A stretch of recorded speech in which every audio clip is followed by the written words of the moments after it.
am Dr. Zohaib from Abhinav Bindra Targeting Performance, Delhi Center, and I welcome you all on behalf of ABTP for yet another live webinar session. Today I will be talking about sedentary lifestyle, work from home, and musculoskeletal pain. So this topic is very common these days because a lot of people, a lot of professionals, computer IT professionals, and I think most of the occupations, everybody is involved in home, and they are doing a lot of work at home in terms of sitting on laptops, sitting on computers for hours. So all these things are creating some sort of musculoskeletal problem, and we will be addressing about that. So before starting, we will be talking a brief about the sedentary lifestyle, what a sedentary lifestyle means, what are the effects of sedentary lifestyle on the health. Secondly, we'll be talking about work from home, the merits and demerits. Everyone is aware of it, and we'll be just briefing all those things again. Then in the last, we'll be talking about the musculoskeletal pain. So what are the basic common problems that we are facing these days when we are sitting from home due to COVID, due to pandemic, and we have started going out for our work, but still we are having those aches or pain or soreness or stiffness. So we'll be addressing all these things. So initially, if we talk about the sedentary lifestyle, what a sedentary lifestyle means, as per Sedentary Behavior Research Network in 2012, they have proposed a definition which states that sedentary behavior is defined as any waking behavior such as sitting, leaning, in which your energy expenditure is close to or less than 1.5 metabolic equivalent. So metabolic equivalent is just a way of how your exercise intensity is measured. So usually less than 3 is light, 3 to 6 is always a moderate level of exercise intensity, and more than 6 is a vigorous when you're involved in some sort of sporting activities, tennis, and workout and training. So all those come under after your 6. That is the extreme. Right. So what are the common examples when we talk about the sedentary lifestyle, like sitting, watching television, working on computer for long, and sitting and doing work. So all these activities come under sedentary lifestyle when we are actually not involved in any sort of motion or anything. Now these sedentary lifestyle possess a lot of health impact on the overall global population. As per WHO, about 60 to 85% of people in the world in developed and the developing countries are leading a sedentary lifestyle, which is a cause of concern, and which is actually not sufficiently addressed over the time. Now these behavior possess a lot of health hazards, like increase in the mortality, increase in the all-cause mortality, increase in the cardiovascular disease, increase in the metabolic disorders such as hypertension, diabetes, dyslipidemia, obesity. There are an increased risk of cancer, and most importantly, musculoskeletal disorders, as we talk about all sort of pains, arthralgia, pain, and definitely osteoporosis again, because people are not actually very active and mobile. Then it also possesses some sort of mental health issues, some sort of depression and cognitive impairment. Therefore, it is very important to address these issues, and we have to reduce this sedentary behavior and increase our level of physical activity to promote good health. Now, how we can do it? Just when we are at home, just doing simple household activities, household chores. You can involve yourself into gardening. You can involve in some sort of ironing your clothes and everything. Whenever you are talking on phone, it is always good you have a walk around your home and you can just talk. If you are in a habit of reading novels, you can do by listening to it in an audiobook, and again do it with walking. If you're sitting too long for your television or something, then put a timer, have a break, get up, again keep a walk. Walking is always considered good activity, and prolonged sitting is one of the culprit why you have musculoskeletal pain and issues.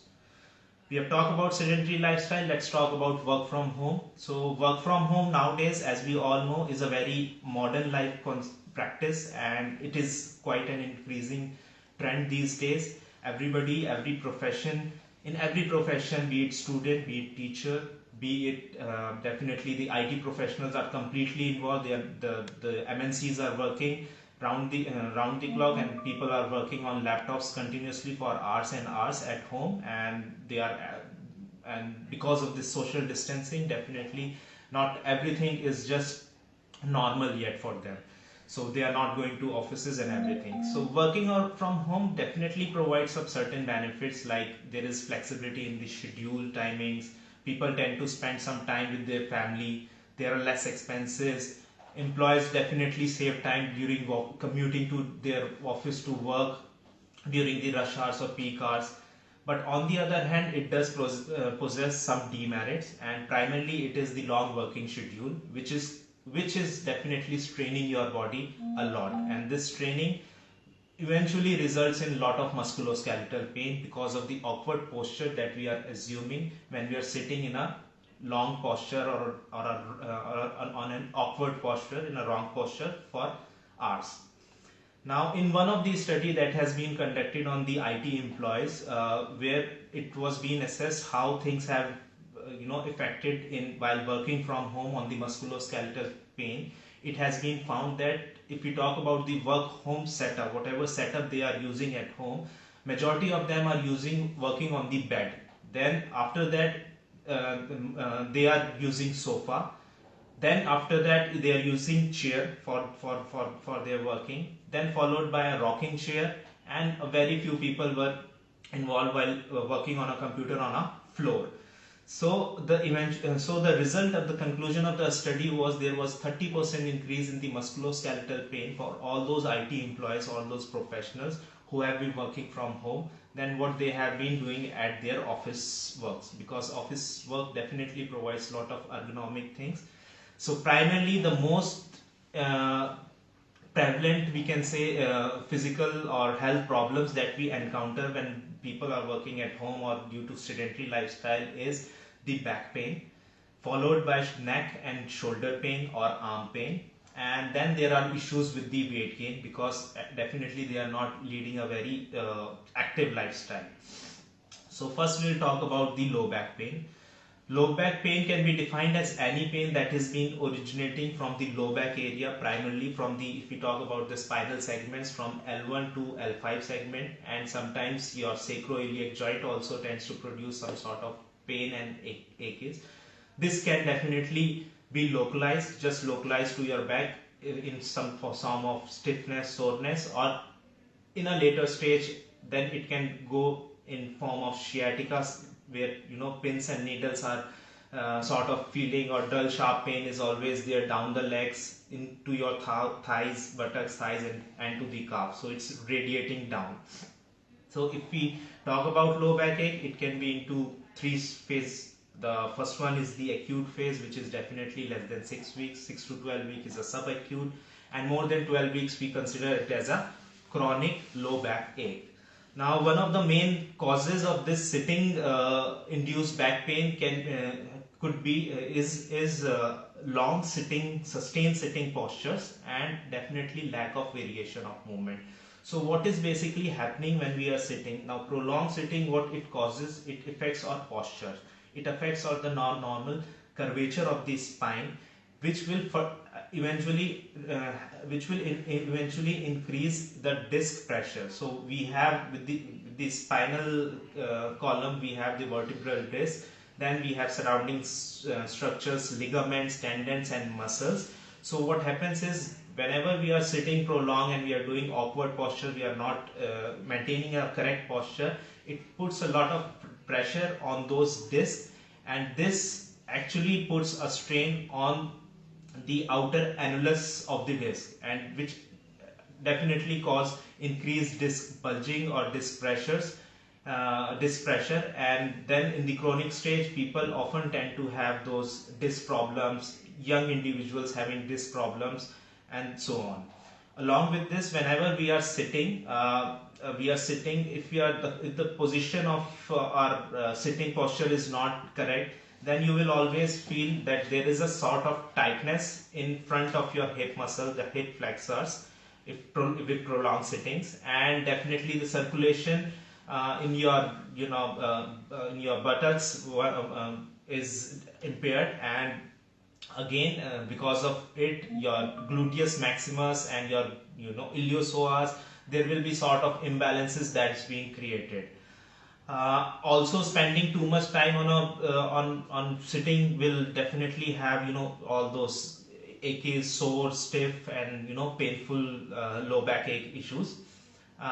There has been also one study in which there has been found that the lower segment, the L4, L5 primarily, the intervertebral disc, if we talk about, the disc space has been found to be reduced after sitting for a prolonged period, continuous period for about 4 hours or so. So these things are happening, and we are just not aware of it, that something is actually our poor posture or awkward posture are creating these sort of imbalances, these sort of changes in our spine.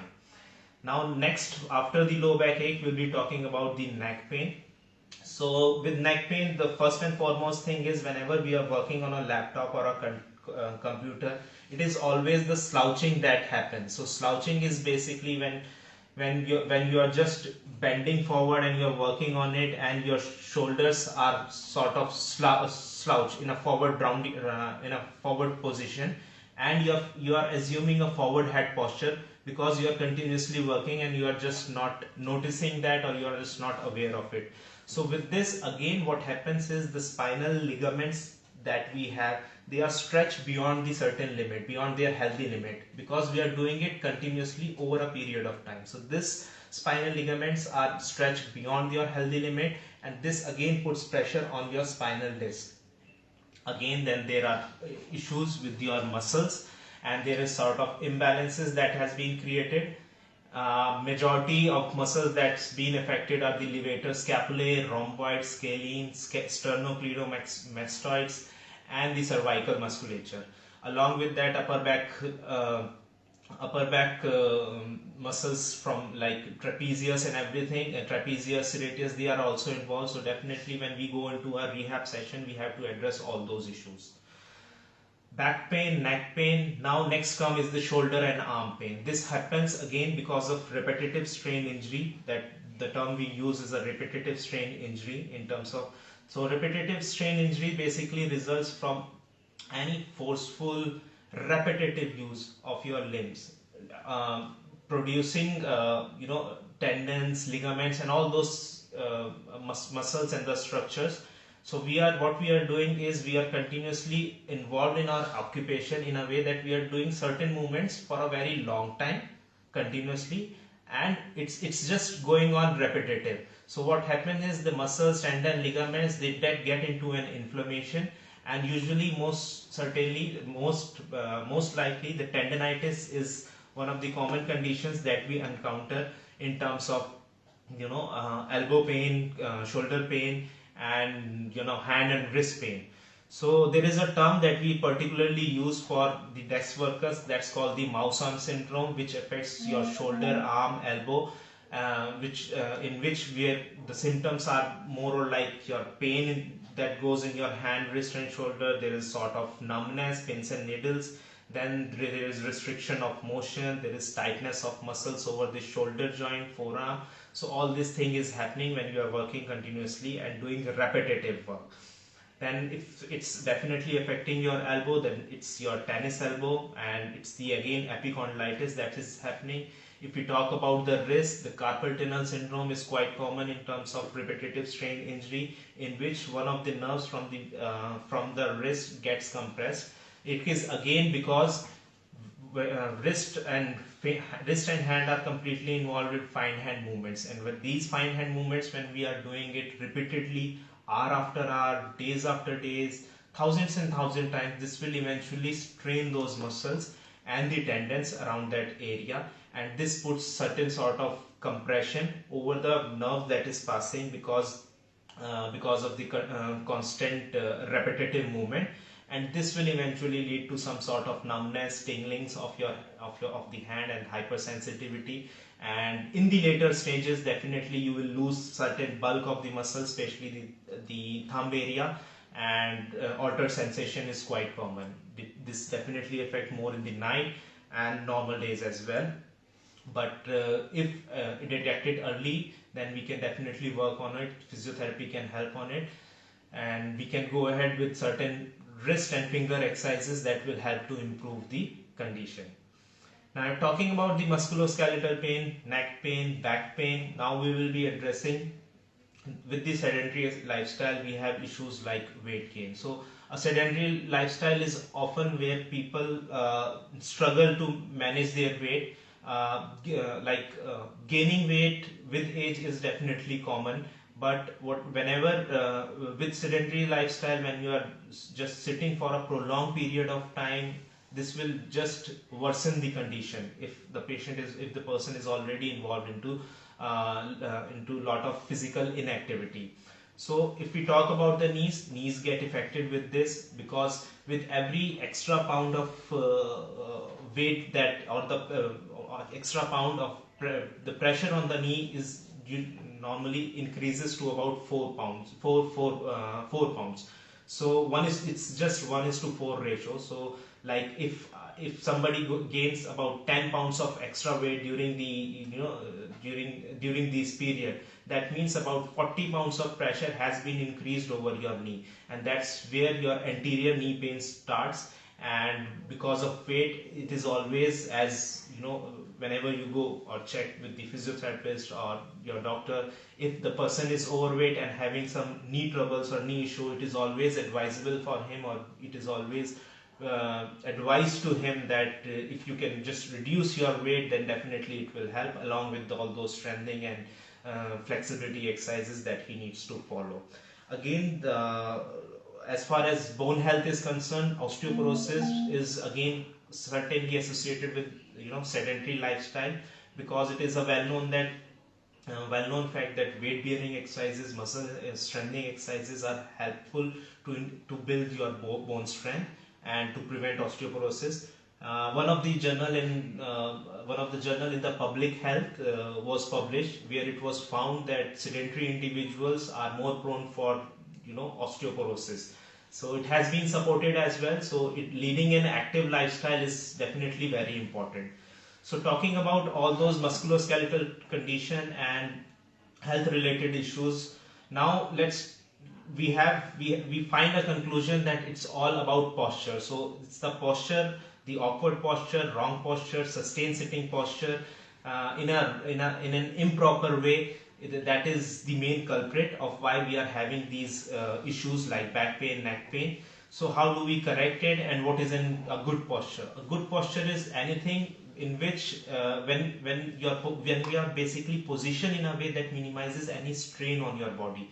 So a good posture keeps basically all of our segments, the bones, joints, in proper and the optimal alignment, so that there is a minimal wear and tear of the supporting structures like your ligaments, tendons and muscles. So हमारा ideal posture हमेशा ऐसा होना चाहिए जिसमें हमारी muscles की efficiency जो है वो डेफिनेटली सबसे बेटर रहे, हमारी मसल एफिशिएंसी ऑप्टिमल रहे, अलाइनमेंट ठीक रहे, because most of the issues that we face in today's time for young individual, it is not the exact pathology that is involved, it is more of a postural base. So be it back pain, neck pain, it is more of the muscle imbalances that has been created, tightness, weakness in the other group, So if we are basically working on the muscle, we are actually helping those individuals, because it's the young phase, and the cells and the muscle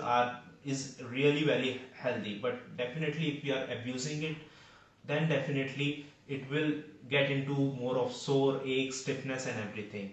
So for maintaining a good posture, what is required in office and at workplace and at home as well is the ergonomics. So what is basically ergonomics? Ergonomics is basically the application of your scientific knowledge to any workplace in order to improve the total well-being and efficiency of the individual and the organization. So it has basically two objectives, one for the organization and one for the employee. So with the organization, it improves your productivity, it improves your performance, it improves the quality, and for the employee, it is basically the safety and the comfort and the health. So ergonomics is basically a science where we are basically focusing how you should sit, how you should work on your laptops, on your computer. So all those advices are being taken care of. So it is always good to have an ergonomic chair whenever we are working. Most of the office do have ergonomic chair. The chair I am sitting on is an ergonomically designed chair. It's a rocking chair. You can just reach if you want to go to one side or the other side to pick up something, and it is definitely supporting all of my back, right from the neck to the lower lumbar region. So ideally, whenever we are using an ergonomic chair, we should have certain things. So I'll just have, I think everybody is able to look at this diagram picture. So what is happening is, in this, with an ergonomic chair, what you need to do is, when you're sitting in front of a laptop or a monitor, then the distance should be about from the eye, it should be about 19 to 24 inches, right? And this viewing angle should be slightly tilted, say about 5 to 15 degree we can take it as. It should not be very up as if you are like this, and it should not be very down, because if it is very down, it is again putting a lot of strain on the cervical. And again, with a neutral spine, it is the pressure, and with increased flexion, again the pressure on the cervical column increases to about 5 to 6 fold, just as the knee. So if you are getting overweight, there is increased pressure on the knee. So again, with a neutral spine and a bent spine, the pressure on the cervical spine is far more than a neutral position, right? So we have to maintain close to a neutral position. This shoulder and elbow position should be about 90 degrees. So definitely when I'm writing or I'm typing something, I have to maintain this angle. My keyboard, my forearm, my wrist and my fingers should be aligned in a same plane whenever I'm writing. It should not be too extended and it should not be too bent. So again, we have to avoid this. It should be very much neutral, right? Talking about the lower segment, this hip knee angle has to be maintained 90 degree. If the patient is tall, if the person is tall, then they can definitely adjust the chair height, and you can always use a footrest below your toes. So this should be 90. If this knee is slightly up, then it's not a good position. If the knee is slightly down, again it's not a very good position. So these are the basic things that we can do when we are working from home. Again, we are using usually dining tables, you are using tables, and you are using those chairs. But it would be good, because now the scenario is like this, we are spending too much time online. So it is good to have an ergonomic chair if you are actually involved in too much of computer work, and then you can easily adjust as I have just explained. So there are certain behaviors when we are working. So we have already discussed. One is definitely excessive bending or extension of the wrist. That should be avoided. This should be neutral. It should be in a neutral plane. Wrist, hand, finger, everything should be in a neutral plane. It should not be too much. Then again, forward slouching posture needs to be avoided. So definitely a lower back support is required. Then use a lower back support, and definitely your upper back should be supported as well. So it should be always straight. It should be very comfortable, right? And it should not be, you should not be too far from the screen. As I have discussed, it should be about 20 to 24 inches of distance that should be maintained.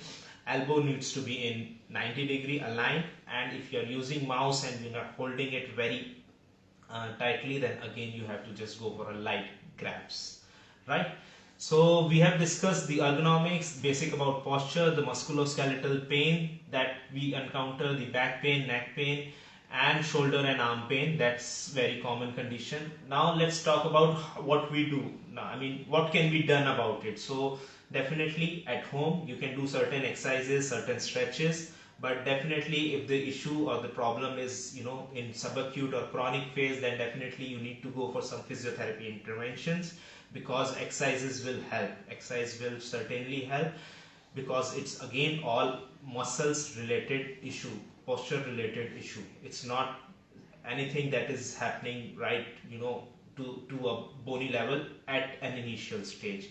So before that, I will just explain you why these exercises are important. So when these spinal muscles, all these muscles are weak, imbalanced, or they are not integrated properly. So what is happening is the stresses we are encountering on day-to-day life, whenever we are sitting, we are walking, and these stresses start going through these static structures into the spine and the bony level, and these bony will this will eventually hit this will eventually the loads are basically taken up by the disc inside the vertebral disc, the facet joints, and the bony structures, which will ultimately gradually over the time will lead to sort of early degeneration, we can say. Early degeneration, a lot of wear and tear is happening within the spine level.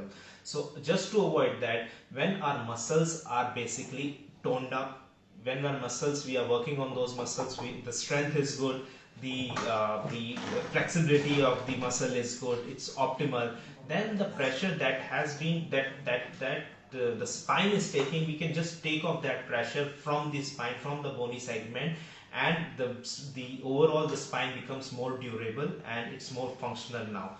So it is that's one of the reason why we have to just get involved in some basic exercises. There are postural rehabilitation exercises which definitely help to improve with your postures, that focuses in terms of low backache, including your core strength and the body alignment. Then again, strength and flexibility are very important component when you are dealing with back pain and neck pain.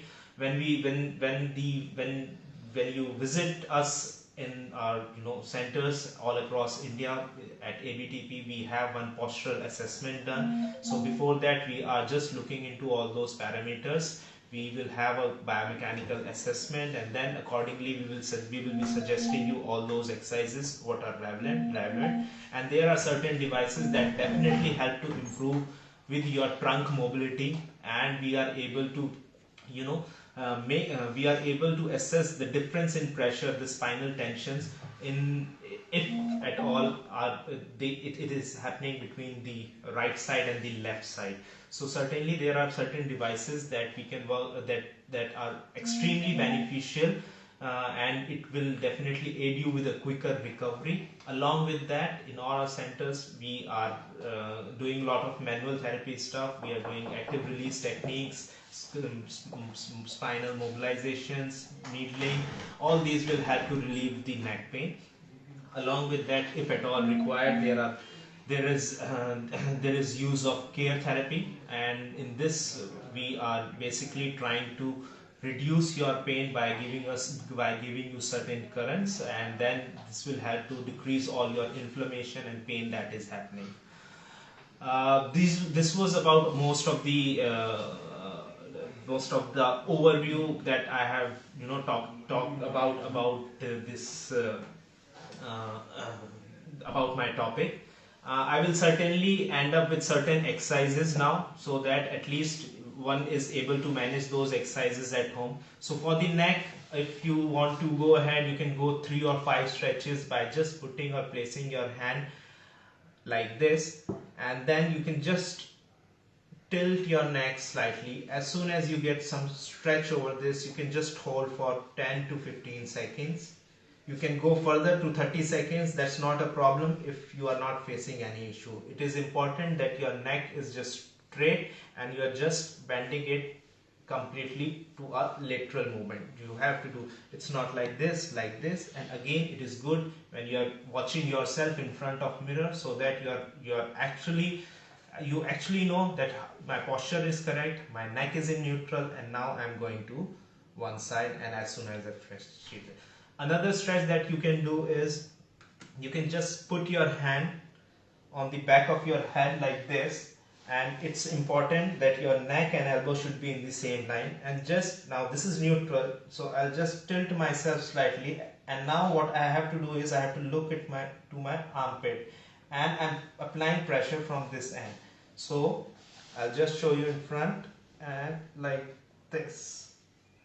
So neck and elbow is in the same plane. I'm looking at my armpit. This is one good stretch that can help you with the neck pain.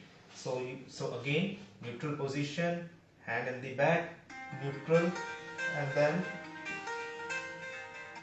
you have to stretch it like this. Again, hold for 15 to 30 seconds. It's a good stretch for your neck. Again, you can do certain movements like active neck movements, and always go with the isometrics as well. These are just the basic home remedies that you can do. You definitely have to come for a physiotherapy assessment and further on treatment. So with the isometrics, keeping the spine neutral, you can just push and pull as if there is no movement in all directions. And again, this should be very much neutral in all four directions. You can count for 5 seconds and 10 seconds. Now further on, for your wrist and shoulder, you can do certain more stretches. There are certain equipments that are easily available. You can keep them at your home.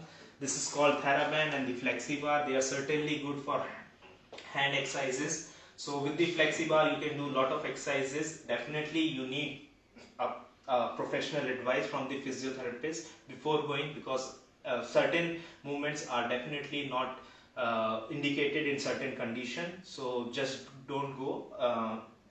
But there are certain exercises that you can go. So this provides resistance. So this way you can go with the wrist flexion. This helps, and you can again hold it. So it definitely stretches and strengthens your muscles of the forearm and the wrist. Then you can go with FlexiBar, holding it.